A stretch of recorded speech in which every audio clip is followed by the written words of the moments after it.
আসসালামু আলাইকুম viewers, welcome to my channel. আমি কাউসারা নূপুর। আজকে খুব সহজে কিভাবে ঘরে একেবারে রেস্টুরেন্টের লুক এবং টেস্টে নল্লি বিরিয়ানি তৈরি করতে হবে তার প্রসেস দেখাবো। আর অবশ্যই পুরো ভিডিওটা দেখার জন্য আমার সঙ্গে থাকতে হবে, কারণ এর পুরো ভিডিওতে মশলার মেজারমেন্ট এবং কিভাবে সমস্ত কিছু করতে হবে সব আমি এখানে দেখিয়েছি। হাফ কিলো পরিমাণ দেখুন যে আমি মাংস নিয়েছি, একদম চর্বি সহ সলিড মাংস যেটা সেটা নিয়েছি। আর এখানে আমি নল্লি নিয়েছি এরকম সাইজের 6 থেকে 7টা। আপনারা আপনাদের কতজন মেম্বার ঠিক সেই অনুযায়ী একটা করে নির্বাচন করবেন। আমি একটু দুটো বেশি নিয়েছি, আমি এখানে আজকে 4 জনের জন্য রান্না করছি, কিন্তু আমি 6টা নল্লি নিয়েছি। এখন এর মধ্যে আমি একে একে সব মশলা দিয়ে দেবো। আমি কিন্তু হাফ কিলো মাংস নিয়েছি, কিন্তু তারপর আমার নল্লির সঙ্গে দেখুন যে অনেক অনেক মাংস রয়েছে, তাই একটু মশলা আমি এখানে বেশি দিয়ে দেবো। আমি দেখুন যে এখানে 3 টেবিল চামচ পরিমাণ আদা বাটা, 3 টেবিল চামচ পরিমাণ রসুন বাটা নিয়েছি। আমরা সবসময় বিরিয়ানি রান্না করার সময় যখন দেখব যে একটু গা মাখা ভাব রয়েছে বিরিয়ানিতে, সেই বিরিয়ানিটা দেখতে যেমন ভালো লাগে, খেতে তো অবশ্যই ভালো লাগে। এখানে আমি 1.5 টেবিল চামচ পরিমাণ লবণ নিয়েছি। আমি এখানে 1 চা চামচ পরিমাণ হলুদ গুঁড়ো, 1 টেবিল চামচ পরিমাণ মরিচ গুঁড়ো, আমি এখানে 1 টেবিল চামচ পরিমাণ জিরের গুঁড়ো, 1 টেবিল চামচ পরিমাণ ধনিয়ার গুঁড়ো, 1 টেবিল চামচ পরিমাণ শাহি গরম মশলার গুঁড়া। এটা কিন্তু ডেসক্রিপশন বক্সে আমি লিঙ্ক দিয়ে দেবো। আপনারা অবশ্যই শাহি গরম মশলাটা তৈরি করে এই সমস্ত রান্নায় খুব ইজিলি ব্যবহার করতে পারবেন। আর আমি এখানে 1 টেবিল চামচ পরিমাণ চিলি ফ্লেক্স নিয়েছি। সমস্ত কিছু দেখুন যে একসঙ্গে এভাবে করে ঢেলে দিলাম। মশলাগুলো যখন আপনারা একবারে মেপে নেবেন তখন কিন্তু আপনাদের কাজটা অনেক সহজ হয়ে যাবে। আর এখানে আমি 1 কাপ পরিমাণ দেখুন যে পেঁয়াজ বাটা দিয়ে দিচ্ছি। আর 1 কাপ পরিমাণ এখানে আমি দেখুন যে পেঁয়াজ বেরেস্তা দিয়ে দিচ্ছি।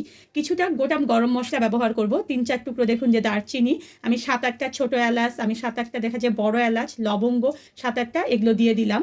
দেওয়ার পরে এই সব কিছু এখন ভালো মতো আমাদেরকে মেখে নিতে হবে। ভালো মতো মেখে নেওয়ার পরে আমি এখানে তেল দেইনি, আপনারা খেয়াল করেছেন। আমি এখানে হাফ কাপ পরিমাণ পেঁয়াজ ভাজা বেরেস্তা ভাজার যে তেলটা রয়েছে সেটা দিয়ে দিচ্ছি। এই তেলটা দিলে দেখবেন যে টেস্ট যেমন সুন্দর আসবে, তেমনি কিন্তু ফ্লেভারটা অনেক গুণ বেশি আসবে। তাই পেঁয়াজ বেরেস্তা ভাজা তেলগুলো সবসময় বিরিয়ানিতে ব্যবহার করার চেষ্টা করবেন। এখন তেলটা দিয়েও আমি একটু ভালো মতো মেখে নেব। ভালো মতো মেখে নিয়ে দেখুন যে র্যাপার দিয়ে ভালো করে এটাকে র্যাপ করে আমি রেখে দেবো কমপক্ষে 4 ঘন্টার জন্য। আর কেউ যদি ওভারনাইট রাখতে চান তাহলে কিন্তু অবশ্যই সবচেয়ে বেস্ট হবে, কারণ এই নল্লিগুলোর মধ্যে কিন্তু অনেক বড় বড় মাংস রয়েছে এবং পুরু মাংস রয়েছে। যত বেশি এটা ম্যারিনেট করে রাখা যাবে তত এটা বেশি টেস্টি হয়ে যাবে। আর অবশ্যই যদি বেশি সময় রাখেন তাহলে নর্মাল ফ্রিজে রেখে দেবেন। আর যদি আপনারা 2 থেকে 3 ঘন্টার জন্য ম্যারিনেট করে রাখেন তাহলে ফ্রিজে রাখার কোনো দরকার নেই, রুম টেম্পারেচারে বাইরে রাখলেই হবে। আমি মাংসটা ম্যারিনেট করে ওভারনাইট রেখে দিয়েছিলাম। দেখুন এটা এত সুন্দর হয়ে গিয়েছে। এখন চলুন রান্না করতে চলে যাই। চুলায় একটা হাঁড়ি গরমে দিয়ে আমি দেখুন যে সেই হাঁড়ির মধ্যে পুরো মাংসটা ঢেলে দিচ্ছি। আর এখানে আমি দিয়ে দেবো হচ্ছে 1 কাপ পরিমাণ নারিকেলের দুধ। এই নারিকেলের দুধটা কিন্তু অপশনাল একটা ব্যাপার, তবে এখানে দিলে অনেক অনেক ভালো লাগবে। আর এখানে আমি দিয়ে দেবো 1 কাপ পরিমাণ টক দই। টক দই কীভাবে ঘরে তৈরি করবেন তার কিন্তু ভিডিও আমার চ্যানেলে রয়েছে, বিভিন্ন রকমের দইয়ের ভিডিও রয়েছে, আমি ডেসক্রিপশন বক্সে সেটা লিঙ্ক দিয়ে দেবো। সে অনুযায়ী আপনারা ঘরেই কিন্তু টক দই তৈরি করে নেবেন। এখন এই সব কিছু দিয়ে আমি এটাকে একটু নেড়ে চেড়ে দেবো। আর এটাকে আমি এখন ঢেকে রেখে দেবো 15 মিনিটের জন্য। 15 মিনিট পরে যখন এই মাংসগুলো একটু দেখা যায় যে এখান থেকে পানি ছেড়ে দিবে, তখনই আমরা এটাকে নেড়ে চেড়ে দেবো। তবে এই 15 মিনিটের মধ্যে কিন্তু 2-1 বার এটাকে আমাদের নেড়ে চেড়ে দিতে হবে, এটা মনে রাখবেন। আর চুলার আঁচ থাকবে এই অবস্থায় মাঝারি। 15 মিনিট ধরে দেখুন যে আমি এগুলোকে নেড়ে চেড়ে ঢেকে দিয়ে রান্না করলাম। এখান থেকে দেখুন যে অনেক পানি বের হয়েছে, এখনও অনেক পানি রয়েছে। আবার আমি আরও 15 মিনিট এটাকে ঢেকে ঢেকে আবার কষিয়ে কষিয়ে রান্না করব, এবং যতক্ষণ পানিটা শেষ না হয় ততক্ষণ এটাকে কষাবো। আমার মাংসটা দেখুন যে একদম সুন্দর মতো কষানো হয়ে গিয়েছে। এখানে কিন্তু আর কোনো আগের পানি অবশিষ্ট নেই। এখন এখানে আমি সিদ্ধ হওয়ার জন্য ব্যবহার করছি গরম পানি। এখানে আমি 3 কাপের মতো পানি দিয়ে দিচ্ছি, যেহেতু নল্লির মাংসগুলো অনেক ভারী হয়, আর আমি কিন্তু একটু বড় বড় সাইজের নল্লি এখানে দিয়েছি। এখন এটাকে মাঝারি আঁচে আমরা ঢেকে রাখবো যতক্ষণ পর্যন্ত না আমাদের মাংসগুলো খুব সুন্দর সিদ্ধ হয়ে যায়। আমার মাংসটা সিদ্ধ হতে হতে দেখুন যে আমি আরেকটা চুলায় এভাবে পানি উঠিয়ে দিয়েছি। পানির মধ্যে এখন আমি দিয়ে দেবো 1 টেবিল চামচ এবং হাফ টেবিল চামচের মতো লবণ। এখানে আমি 4 থেকে 5 টুকরো দেখুন যে দারচিনি দিয়ে দিচ্ছি। 1 টেবিল চামচ পরিমাণ শাহি জিরা এখানে দিয়ে দিচ্ছি। 1 টেবিল চামচ পরিমাণ গোলমরিচ, এখানে আমি 8 থেকে 10টা লবঙ্গ আর 8 থেকে 10টা ছোট এলাচ দিয়ে দিয়েছি। এখন এই পানিটাকে আমি একেবারে জোর আঁচে বলক হতে দেব।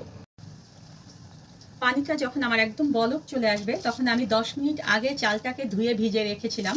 আমি আজকে এখানে বাসমতি চাল ব্যবহার করেছি 3 কাপ।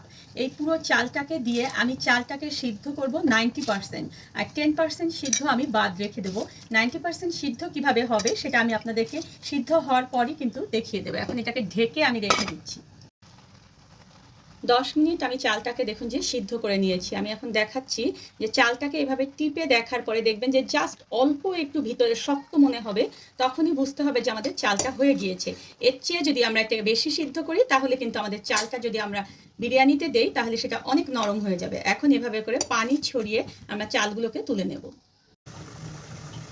আমার মাংসগুলো দেখুন যে একদম সিদ্ধ হয়ে গিয়েছে। এখন এখানে আমি কিছুটা আলু বোখরা দিয়ে দিচ্ছি। এটা কিন্তু আপনারা আপনাদের পছন্দ মতো কতটুকু দিতে চান সেই হিসেবে ব্যবহার করবেন। আমি একটা টমেটো দেখুন যে টুকরো করে দিয়ে দিচ্ছি এখানে। টমেটোটা কিন্তু অপশনাল ব্যাপার, তবে টমেটোটা দিলে ফ্লেভারটা যেমন সুন্দর আসে তেমনি কিন্তু টেস্টটাও অনেক সুন্দর হয়। আর কিছুটা দেখুন যে কাঁচামরিচ আমি এভাবে করে দিয়ে দিলাম। এখন আমার যে সিদ্ধ করে রেখেছিলাম রাইসটা, সেই রাইসটা আমি আস্তে আস্তে একদম সুন্দর করে পুরোটার মধ্যে বিছিয়ে দেবো। সমস্ত রাইসগুলো দেখুন যে আমি সুন্দর মতো বিছিয়ে দিয়ে এর উপরে কিছুটা দেখুন যে ধনিয়া পাতার কুচি দিয়ে দিচ্ছি। আমি এখানে কিছুটা কিশমিশ দিয়ে দিচ্ছি। এটা কিন্তু আপনারা কতটুকু দিতে চান তার উপরে ডিপেন্ড করে দিয়ে দেবেন। আবার দেখুন যে কয়েকটা কাঁচামরিচ এখানে আমি দিয়ে দিচ্ছি ফ্লেভারের জন্য। আর আমি কিছুটা বেরেস্তা দেখুন যে এর উপরে ছড়িয়ে দিচ্ছি। আমি এটাকে একটু কালারফুল করার জন্য এখানে দেখুন যে হাফ কাপ দুধের মধ্যে একটু জর্দার রং মিলিয়ে নিয়েছি, সেটাকে আমি এখানে দিয়ে দিলাম। আর এখানে আমাদের ব্যবহার করতে হবে হচ্ছে ঘি। ঘি কিন্তু আমার চ্যানেলে দেওয়া রয়েছে কিভাবে তৈরি করতে হবে ঘরে, আমি ডেসক্রিপশন বক্সে সেটা লিঙ্ক দিয়ে দেবো। সেখান থেকে 2 টেবিল চামচ পরিমাণ ঘি আমি এর মধ্যে দিয়ে দিলাম। এখন এটাকে ঢেকে আমি দমে রেখে দেব 30 মিনিট। এই 30 মিনিটের মধ্যে আমরা কিন্তু ঢাকনাটা একবারের জন্যও খুলবো না। আর ঢাকনায় যদি কোনো ছিদ্র থাকে তাহলে সেই ছিদ্রটাকে আপনারা বন্ধ করে দেবেন।